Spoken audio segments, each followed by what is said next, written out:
Hey, what's up guys, it's Levi here and welcome to a brand new video on the Team Gullit channel, where it's time for a meta update in June. The first thing I'm going to start with are the formations and the tactics. I will go as soon as possible through these in FIFA 23, 24 or FC 24 I have to say. It was just 4-3-2-1 mainly. This year you can play many formations. I would say 4 are really the meta, which are the 4-4-1-1, 4-2-1-3, 4-4-2 and 4-2-3-1 wide. These are the most common one used. So, for the tactics for the 4-4-1-1, I would recommend balanced or balanced high. These are the ones used most common. I think most common amongst pros is balanced high. Then, player roles, goalkeeper, whatever you prefer, sweeper, keeper, goalkeeper, right back, left back, full back, balanced for both or fullback defense for both. Depends on the way of playing. Do you use your fullbacks a lot in build-up and offense? Balanced. Do you play against the 4-2-1-3? I would recommend to put them on defend. Your center backs, don't touch them. Defend and defend. For your center mids, you can basically use every role. I would look to the roles they have. As you can see, I have Santos and McAllister. They have holding plus and box to box, which is perfect for me. Cam, I would recommend playmaker. Your wingers, inside forward on both, or either inside forward on one and winger on one. Again, just look to the roles they have on plus or plus. And the striker, in any formation, I would recommend advanced forward. For the 4-4-1-1, these are the tactics. Then we jump over to the 4-2-3-1 wide. Also a formation that has been used common. Again, balanced high. Sweeper, keeper, goalkeeper, doesn't matter. Again, fullback, balanced on both or fullback defend on both. Center backs, I'm not talking about it anymore. Then the CDMs, deep lying playmaker is a must, and I think also build up. This way your CDMs will push up higher. This is kind of the meta because CDMs defensively sit back more, but with this instruction or play role, they will be involved in attack way more than if you have holding or deep lying playmaker defend. Once again, playmaker, inside forward, winger, advanced forward, nothing special. For the 4-4-2, the same. For the defensive line, same for the midfield, same for the wingers. Ignore that Bruno is on advanced forward as he doesn't have the role. Yeah, these are the tactics you should use for the 4-4-2. Just pause them, copy them. I'm not going to talk too much about it because this video is not just about a formation. We are going to talk about the 4-2-1-3 and then we jump over to the next topic. So 4-2-1-3, more of a counter-attacking formation. Here I would recommend fullback defend, I think, if you don't use your fullbacks too much. Once again, CDMs, deep lying playmaker build up. If you play with CDMs and you haven't tried it out, be sure to try it out. I think it will be a life hack. Again, playmaker on my cam, and here I will not recommend to use winger on one, which in a 4-4-2 or a 4-4-1-1 I would recommend. Here you need to have both on inside forward. Again, striker on advanced forward. Once again, pause, screenshot if you want to try it. Not gonna talk too much about it. We're going over to the next topic. The next topic will be incisive. I will show many clips, guys. It's everything. I talked with many pros about this. And we think that this game, without incisive, it would be so different. Because incisive, basically almost every pro is playing based on incisive. It's the main playstyle. It's the way to get rhythm, get tempo into your build-up, get chances. Everything comes from incisive basically. The way you are unable to track it, as you can see in these clips, it's all my build-ups or most build-ups come from triggering a player. For the people who don't know how to trigger a player, you can do it with either pointing at him with your left stick and then you click L1 or make a L1 pass. As you can see in almost all these clips, it's triggering a player, playing the incisive pass with one of my midfielders. Bruno has it on gold, perfect, but also incisive on grey or white is insane.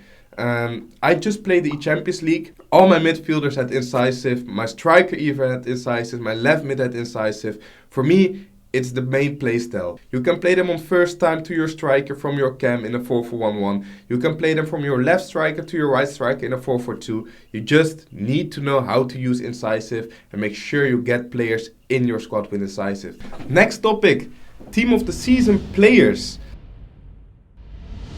which is quite interesting. So My entire team I use right now in FUT Champs are Team of the Season players. I got 15-0 with this and the 4-4-1-1. As you can see, a trend for example, he is my right back, but he has incisive goals, ping pass, long ball pass, tiki-taka, whip pass. So I see you guys thinking, how does this affect the meta? Now, if we continue, I will just show the team I have, look to the playstyles.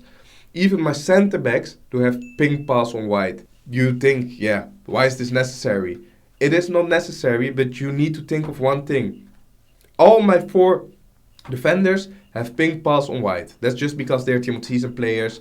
EA needs to upgrade the players, and how are they going to do that? Playstyles, as playstyles are more important than stats. So I can play out from the back with an R1X with every single player. So this is going to speed up my tempo. This is going to speed up my game, definitely.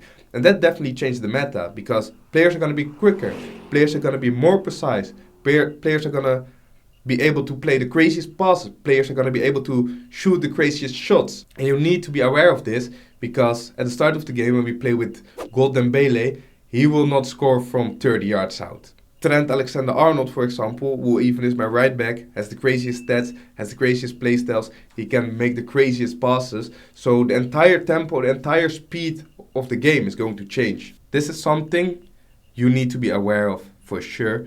In my opinion, that's how Team of the Season changed the meta. Just outrageous players with insane qualities, and they can do basically everything. So topic number 4, Trivelas. Insane again. I don't know since when. Again, we are talking about Team of the Season players. As you can see, the main man in these clips is Retegui. I got him in my red picks. He scores Trivelas from literally everywhere. For this, you don't even need the playstyle. Just time it green if you can and you score. Obviously, it helps that Retegui has 97 shooting, I think.